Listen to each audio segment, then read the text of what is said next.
Un programa más de Guayaquil Bicentenario, hoy para tratar con el arquitecto Héctor Hugo Yari un tema que es el proyecto de movilidad multimodal sostenible.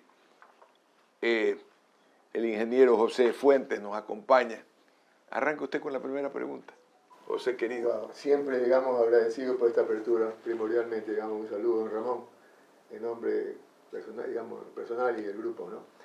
Indudablemente que esto en lo personal me motiva y entusiasma, digamos, el espíritu que nos transmitió nuestro querido amigo, doctor Huerta. Y comento esto porque lo veo con mucho beneplácito, digamos, dada la apertura suya, ¿no? De que esto debe tener eco, porque creo que lo que se ha manifestado hoy por parte de los ponentes es la proyección de lo que imaginamos de cómo debe desarrollarse Guayaquil en el futuro, porque ya hablamos por el año 2035 y 2050. Y nos preocupaba de que de pronto que una vez que esté elaborado el libro, ¿qué hacemos con el libro? Por eso menciono, digamos, el agradecimiento a su persona, don Ramón, que es quien está permitiendo que se haga eco de esto, que ojalá de tanto de lo que se comenta aquí, de tanto llevar el agua al cántaro, algo suceda. Ojalá podamos alcanzar, digamos, a llegar, y bien lo manifiesta nuestro apreciado amigo, el arquitecto Napoleón Icaza, que hay que ver cómo tomamos un rumbo a esto. En cuanto al tema, mi estimado arquitecto, tan claro y tan preciso, este es un modelo que, digamos, se lo maneja a nivel internacional en otros países. Alguien mencionaba y dice, bueno, por lo menos, ¿por qué no copiamos algo de esto? Para que mejore, digamos, el sistema. Usted mencionó un personaje o alguien que me intervino anteriormente, personaje que por lo menos vale a referirlo, que tuvieron la voluntad y la decisión de hacer las cosas. Pues aquí tenemos una serie de planteamientos muy claros, técnicos. En alguna ocasión también dijo don Ramón que yo le pregunté y dice, no, lo que pasa es que es bien difícil que se valore al profesional nuestro. Y ahí está la disyuntiva, y ahí está, perdón el término, la pelea, figurativamente, de ver cómo podemos llegar a que esto se haga eco. ¿Cuál es su visión con respecto a esto que menciona mi estimado arquitecto? ¿Cómo cree usted que esto pueda tener eco? Todas estas ponencias que son suficientemente claras y técnicas, ¿cómo puede alcanzarse un beneficio para esta propuesta? Sí, bueno, un saludo cordial a toda la audiencia de esta prestigiosa radio, don Ramón, ingeniero, gracias por la invitación. Me parece que llegar a ejecutar este tipo de propuestas como las que hace el Grupo Guayaquil Bicentenario amerita una coyuntura de apoyo inclusive a nivel político. Sin ese apoyo es difícil poder ejecutar un proyecto de este tipo de envergadura. Yo recuerdo cuando lancé el proyecto Delta, que regeneró toda la parte exterior y las plazoletas internas de la Universidad de Guayaquil, lo lancé en el año 2014, una donación a la universidad, pero recién se vino a ejecutar el año 2020. Tuvo que pasar todo un viacrucis, un proceso bastante largo, y en el cual uno de los puntos fuertes fue el apoyo de la prensa. Después de haber ganado un premio en el 2017, con ese proyecto, un premio mundial, Diario Expreso sacó una portada, y eso llamó la atención de las autoridades que decidieron financiar la obra y ejecutar lo que es actualmente la universidad con los corredores que vemos de ciclovía, áreas verdes, espacios amplios, paradero de buses, pero sobre todo conexión, que es lo que le falta a la ciudad. Le falta conectar sus espacios construidos, infraestructura. Y acá se conecta la universidad con el Estero Salado y está la viabilidad para que se conecte con Urdesa. Además que está la ciclovía en ese punto neurálgico de la ciudad. Porque Guayaquil es como un reloj de arena y justo se achica en esa zona, donde hay 3 vías arteriales de la ciudad que conectan el norte y el sur. Por lo general, los centros educativos, antes de entrar a materia de Guayaquil, tienen un concepto, están aislados de la realidad, siempre están bloqueados, tienen una cerca. Son raros los campos que están abiertos a la sociedad, sobre todo las universidades latinoamericanas. Las universidades norteamericanas lucen más a un campus. Pero yendo a la ciudad, ¿cómo transformamos a Guayaquil en un gran campo interconectado, en la cual el río, el estero, los cerros, la gente de arriba, la gente de abajo, de la mitad, de social, económica o geográficamente, cómo lo comunicamos cuando, por ejemplo, la gente, hay un grupo de seres humanos que crean burbujas para no encontrarse con el otro? ¿Cómo logra esa conexión, Hugo, arquitecto Hugo? Bueno, un sistema de transporte es clave, es un salto exponencial, es como alguien que tiene éxito luego de ingresar al fútbol, digamos. Tiene un salto exponencial de desarrollo. El desarrollo de esta conectividad entre barrios, etcétera, pasa por un buen sistema de transporte. Y no solamente el sistema de Metrovía, que ya cumplió su ciclo, ¿no? Movilizar 270.000 usuarios o 250.000 usuarios por día es bastante importante, pero necesitamos un sistema mucho más rápido y masivo que conecte en tiempo récord el norte con el sur. Un sistema aéreo o un sistema subterráneo de un metro. Todo esto de aquí nos lleva a la propuesta. Pero ambos son extremadamente costosos en tierras balumosas como las que tenemos nosotros. Claro, tiene un costo alto como lo tuvo en la ciudad de Quito, pero obviamente es el esfuerzo que tiene que hacer la ciudad para poder entrar en el modelo de desarrollo que se necesita, por la envergadura que tiene y la importancia que tiene la ciudad. Pero un sistema de transporte no solamente es hablar de metrovía o hablar de metro o hablar de aerovía, sino que es combinar estos sistemas de transporte, es empezar a que la ciudad deje de planificar para más vehículos, sino que debe empezar a planificar para combinar los distintos medios de transporte que permitan una fluidez del tráfico vehicular y hacer infraestructuras de soporte para esto. Entonces ahí entra justamente la propuesta realizada en el libro, que es convertir este terreno aproximadamente de 240 hectáreas, donde actualmente está el aeropuerto José Joaquín de Olmedo, una vez que este se mueva, ya sea a Daular, ¿verdad?, o a otra ubicación que se dé en el futuro, para que esto se transforme en un gran anillo y corredor de transporte, ambiente, un corredor verde y azul. ¿Por qué azul? Porque también permitiría la conexión del estero salado, que la ruta va por detrás de San Marino, pasa por Las Garzas y continúa un ramal del estero, pero en eso habría que conectarla cruzando la avenida Francisco Orellana y la avenida Las Américas y llegamos ya, después de esas manzanas, llegamos al terreno del aeropuerto. Con un canal. Un canal, correcto. La factibilidad está en que prácticamente el 92% del tramo es el terreno del aeropuerto. Es un terreno perimetral que conectaría con el río Daule. Obviamente habría que hacer unas esclusas.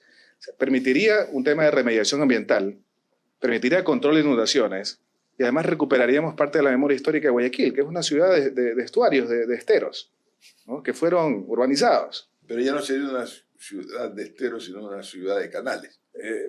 Por lo menos para poderle dar la viabilidad técnica necesaria, para el uso de la tecnología tocaría hacer un canal, ¿no? Pero obviamente empezar un proceso de remediación, sembrar mangle, etcétera, ¿no? O sea, viene con todo un conjunto ese canal.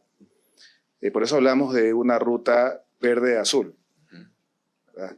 Ahora, una vez que está esto, también desarrollar un anillo alrededor del perímetro del terreno que permita distribuir el tráfico del centro al norte. Que todo, ustedes saben cómo está actualmente el terminal terrestre y el grado de congestión que tiene esa zona cuando salen todos los buses. Este anillo permitiría también dinamizar todo ese tráfico, ¿verdad?, de buses, de taxis y de vehículos livianos para distribuirlo al resto de la ciudad, incluyendo una conexión hacia Durán. Considerando lo que habíamos hablado hace un momento de las tasas de crecimiento vehicular que tiene la ciudad, en el caso de la provincia, con una participación del 25% del total de vehículos livianos que se compran anualmente, entonces es un crecimiento exponencial y la cantidad de vías no crece al mismo ritmo. Ahora, la ciudad se alimenta diariamente con cientos o decenas de miles de ciudadanos que vienen del este, del oeste, del norte y del sur. Es decir, hay una población flotante, no turística, sino realmente laboral, muy alta. ¿Cómo maneja esas afluencias laborales que hoy día van por el eje Daule-Guayaquil o por el eje Durán-Yaguachi o por el eje de Chongón-Guayaquil? Es decir, tiene varios ejes que nutren día a día y no es turismo, sino un volumen de tráfico fundamentalmente. ¿Qué solución hay frente a esos volúmenes? A ver, frente a esos volúmenes, definitivamente hacer un sistema de transporte masivo que haga que el ciudadano decida utilizar un sistema de transporte público, que actualmente no tiene las garantías, por temas de seguridad, por temas de tiempo, por temas de infraestructura, ¿ya? O algo que es un asunto mucho más costoso, que es construir más puentes que conecten Guayaquil con Durán, ¿no? Yo creo que esa parte, una vez que esté el quinto puente, el momento que el transporte pesado empiece a circular por esta vía, en algo va también a aliviar el tráfico, pero no es una solución definitiva. Entonces se necesita infraestructura interna y por eso va el tema del aeropuerto, de hacer este gran corredor, un anillo que pueda permitir el desarrollo de esto, sobre todo considerando lo que usted dice, don Ramón, porque el terminal terrestre, estamos hablando de un promedio de 100.000 a 130.000 usuarios, ¿verdad?, por día, ¿no? Población flotante. O sea, digamos que es el sitio que tiene mayor densidad poblacional por día de visitas. Después de eso le sigue Mall del Sol. Pero hay que hacer algo, digamos, no solamente conocer que tenemos esos datos. Tenemos que desarrollar un proyecto puntual y eso es lo que hacemos en el libro Guayaquil Bicentenario, es proponer realmente ya soluciones. A ver, señores, estas son las propuestas que tenemos. Si se desarrollan, van a tener este impacto. Lo importante es hacerlas, ¿no? Y considerar esto porque es un tema, en esencia, creo que es la voluntad puesta en marcha basada en la experiencia de todos los que formamos parte del grupo, que es diferente cuando una entidad contrata y pone en el término de referencia lo que ellos quieren tener de la ciudad. Por eso cuando lancé el proyecto Delta, por ejemplo, de la Universidad de Guayaquil, nadie me condicionó. Es más, cuando ya el proyecto se lanzó y lo primero que hice fue sacar todos esos muros que estaban frente a la avenida Delta, más bien después me reclamaron que por qué saqué eso, que estaba atentando contra la autonomía universitaria. Tuve una persecución por ese tema. Pero era lo mejor, era lo que había que hacer. Si me hubiesen contratado, es decir, si no lo hubiese hecho de manera gratuita, seguramente me ponían como una de las condiciones, no toquen ese muro, más bien póngale un arte en el muro que tenía y una acera de 1,70 m para una circulación en horas pico de 8.000 a 10.000 estudiantes que tenían que caminar sobre la calzada y que muchos eran atropellados en la avenida Delta. Entonces ese es el costo que se tiene cuando se planifica con condiciones de entidades que a veces no tienen el criterio de planificación. Que eso no lo tiene, por ejemplo, aquí todos tenemos la libertad de haber hecho unas propuestas en este libro. En ese marco de la propuesta que usted hace un énfasis en este acueducto, en este canal. ¿Cuáles otras serían las alternativas para darle peso a la movilidad multimodal? Esto toma un pequeño eje, porque entre el San Marino o ese sector que afectaría este tema, hasta el centro comercial, o mejor dicho, la desembocadura ahí al lado del terminal terrestre, es un tráfico X. ¿Cómo controla todas las demás variables o cómo se podría generar mejor circulación? Aparte de este proyecto.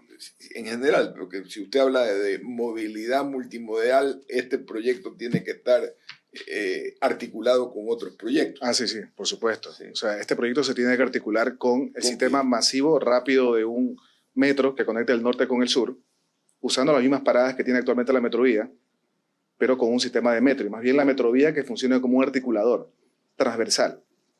¿Cómo insertar, por ejemplo, la aerovía, que es un proyecto que está ahí, es un elefante blanco? Ese proyecto tiene que de alguna manera llevar una ruta a Isla Santay. Isla Santay está bajo la jurisdicción de Durán, pero que puede ser una isla que tenga, obviamente bajo las condiciones que da el SNAP, que está dentro del Sistema Nacional de Áreas Protegidas, hacer un tema de un turismo cultural, agrológico, ecológico, etcétera, que permita que la ciudadanía guayaquileña y del exterior, ¿verdad?, o de otras provincias también, a nivel nacional, pueda llegar a este punto, porque ya sería un punto de interés. Y ahí se le daría vía también a esta aerovía. Se le da vida a la aerovía, conectando un tramo. Puede ser de Durán, un tramo a Isla Santay, para que tenga menor impacto, y allá que hayan senderos ecológicos, etcétera, como lo es este proyecto piloto que se hizo en San Borondón del Parque Histórico. Adelante, Wow. amigo Fuentes. Indudablemente, digamos que están muy precisas y claras las anotaciones que se hacen, digamos, desde el punto de vista técnico. Y permítame, digamos, que haga énfasis en la parte que a mí me preocupa, lo de fondo, ¿no? Todo está dado ya. Tenemos la competencia y la capacidad técnica para preparar lo que requiere, digamos, lo que impone las demandas de una ciudadanía. Siempre enfatizo en mi pregunta, ¿qué debemos hacer para que en lo posible eso tenga eco? Porque hablar del tema asuntos técnicos ya está claro, ya está precisado, todos los ponentes son claros en su ponencia. Entonces, yo creo que por ahí deberíamos estar canalizando también, que eso no está señalado en el libro, de plantear algo para ver cómo podemos tener un acercamiento para que esto tenga eco, ¿no? Sí. O sea, los puntos de partida están, sabemos cuál es la parte crítica también que no permite que esto pueda avanzar, pero, wow, tenemos un desafío que ojalá, digamos, ese es el nuevo reto que tenemos, creo yo, de ver cómo podemos canalizarlo de alguna manera con quien corresponda y que tenga la voluntad de hacerlo. Ya hay antecedentes de que hay personajes y personeros que sí lo hicieron, en la medida. Entonces, por ahí sería el nuevo actuar nuestro y bien, está claro, digamos, el asunto que se señala de cómo deberíamos proyectar el desenvolvimiento de la movilidad, digamos, al menos en Guayaquil y la región. Y así que ese es mi punto de vista, don Ramón, y arquitecto, ver cómo pudiéramos integrarnos. Acojo también mucho esa frase en arquitecto, y perdón que lo repita, arquitecto Icaza, que allá deberíamos conducirnos, ¿no? ¿Cómo articular a la gente joven? Veo rara a gente joven con proyectos como usted, un hombre de menos de 40 años, soñando, planteándole a su propia facultad, a su propia universidad, una reforma que se dio y me dio gusto entrar el otro día a tiempos que no entraba. Demasiada seguridad para mi gusto, porque hay que anotarse, ponerse, para mi gusto, ¿no? Porque he circulado en otras universidades como que si fuera dueño y ahí como que pierde esa dimensión como exalumno de la Universidad de Guayaquil, de Ingeniería Industrial. Me sentí como todavía pidiendo permiso como para entrar a un kindergarten. Entiendo las circunstancias. Pero ¿cómo hacer que más gente presente ideas como usted, señor arquitecto Hugo, que es su apellido, no su nombre? Sí, don Ramón. Bien, sabe que usted dio ahí en el punto, que era el tema de las circunstancias, porque realmente el proyecto inicial, el proyecto Delta, no conllevaba poner gaditas ni circuitos de seguridad, era totalmente abierto. Pero resulta que a veces uno tiene que enfrentarse con la realidad y se da de golpes contra el muro. Me ponen a mí de director de obras de la universidad. Entro de director de la universidad y empiezo a ver cómo es la dinámica interna. Y los robos diarios a los estudiantes, robo de cables, robo de los fluxómetros, se llevaban hasta las tapas de los baños. Era un punto donde habían cerca de 50, 60 casos mensuales, ¿no? de delitos. Todas las personas, los delincuentes que robaban alrededor, se escondían allá porque iban con su mochila y pasaban como estudiantes. Entonces, la única forma de poder contrarrestar eso fue a través del circuito de seguridad. De ahí pasó de 60 casos mensuales promedio a 0. Pero es por eso, por las circunstancias. Realmente, a nivel urbanístico, lo ideal es abierto. Dejo claro ese tema que a mí también creo que cuando las cosas se tranquilicen, se pueda tener otra tasa mucho más baja de que Alá quiera, homicidios. porque realmente es un problema serio. Pero mi pregunta iba más allá. Más allá, ya le pregunté cómo se interconectaban las otras ideas, cómo usted crea una vía alternativa en la Aeroviva para darle vida al turismo de Santa y darle vida al fracasado proyecto de Aerovía, que para mí fue un error trágico, hidráulico, porque era más barato, mucho más económico y mucho más honesto haber hecho una vía fluvial. Usted tiene un muelle ahí en el Alza Roja. Sí, claro. Sí, por supuesto. Tengo un pequeño muelle ahí, tengo uno de flotar, porque también entendí que los espigones generan ¿cómo se llama? Concentración de arenas, de sólidos. Y lo que han hecho con ese aerovía es dañar el río más todavía, porque hemos arenizado. Cada pontón representa un volumen inmenso de arena o de limo que está estivado ahí. Pero lo interesante es cómo generamos, porque la gallada de este libro, yo soy viejo mediana edad, la mayoría ya están sobre los 75, o sea, ya están en otro nivel. ¿Cómo generamos que haya esta voluntad cívica, social y política, las tres cosas al mismo tiempo, de generar proyectos que permitan el encauzamiento de nuestra sociedad y no perdamos el concepto de civis, ¿no? De civilización? Ahí, bueno, puedo hablar de la experiencia que tuve en este proyecto. Creo que el rol fundamental de la prensa, o sea, la labor que usted está haciendo en este momento, don Ramón, esto es clave. El momento que se visibiliza un trabajo hecho por académicos, por expertos de diferentes áreas, y se le da a conocer a las autoridades, porque de alguna manera van a ver estas entrevistas, ellos pueden en ese momento tomar una decisión. Ahí viene la decisión política, porque quienes están a cargo de los municipios, los que tienen a cargo los recursos o a nivel nacional, ellos toman decisiones políticas, pero si la toman esas decisiones políticas en base a estas propuestas técnicas que han sido socializadas por la prensa, ahí tenemos un éxito. Solamente en ese momento.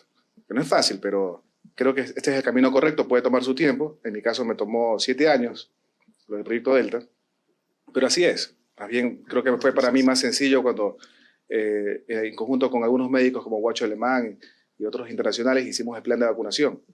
Porque ahí usé geografía, que es mi experticia. Yo hago mapas de seguridad, mapas de salud pública, ¿verdad? Y cuando lanzo la propuesta del plan de vacunación, es porque ya desde el 2020 fuimos mapeando cómo se iba comportando el COVID, identificando patrones y generando predicciones, usando datos. ¿Su especialidad como arquitecto cuál es? Planificador territorial. Entonces, uso muchas variables. ¿Cómo logra, y qué interesante porque hacía este tema y en un programa anterior analizábamos con el arquitecto Huerta el uso de suelo. En una sociedad donde el uso de suelo no es marginal, sino inexistente. ¿Cómo planifica?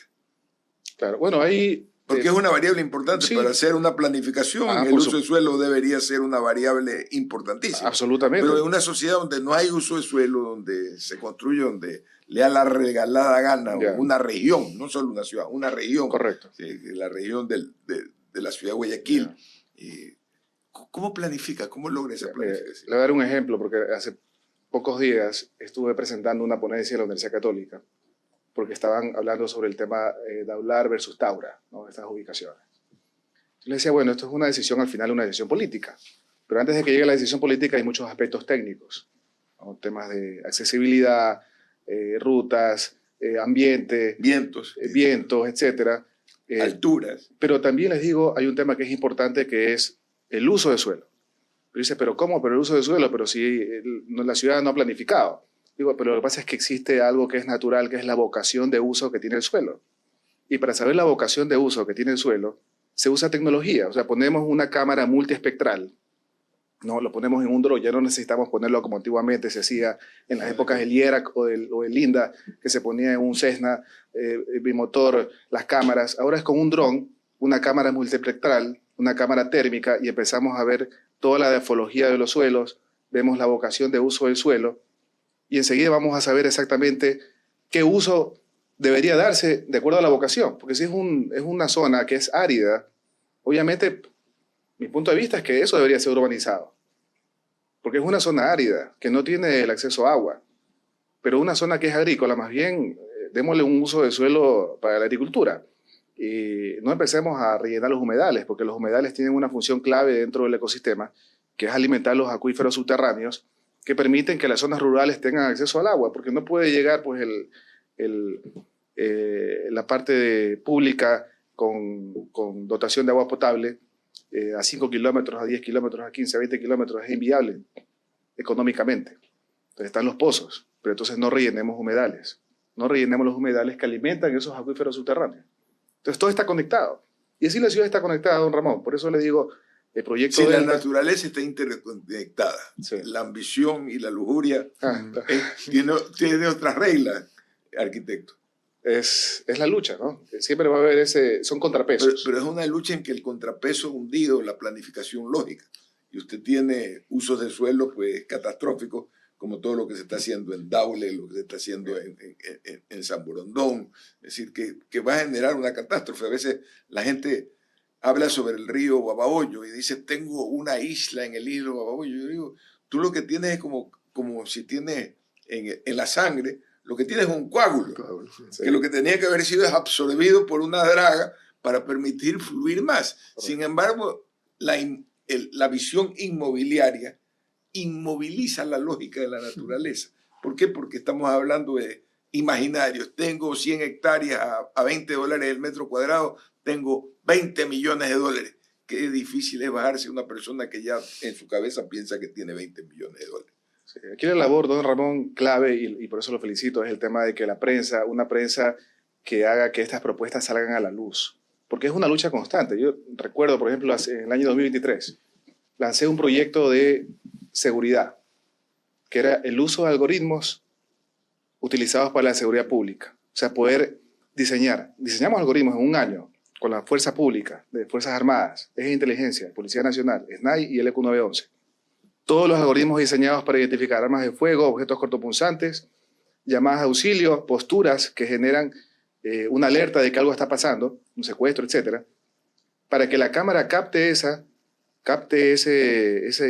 arma de fuego, etcétera, inmediatamente lo identifica y lanza la alerta a la consola del EQ911 y al policía más cercano, que puede estar a 1 cuadra o 2 cuadras. ¿Es algo nuevo en el país? No, eso ya existe. Existe en China, en Estados Unidos, en ciertos estados. Existe en Europa.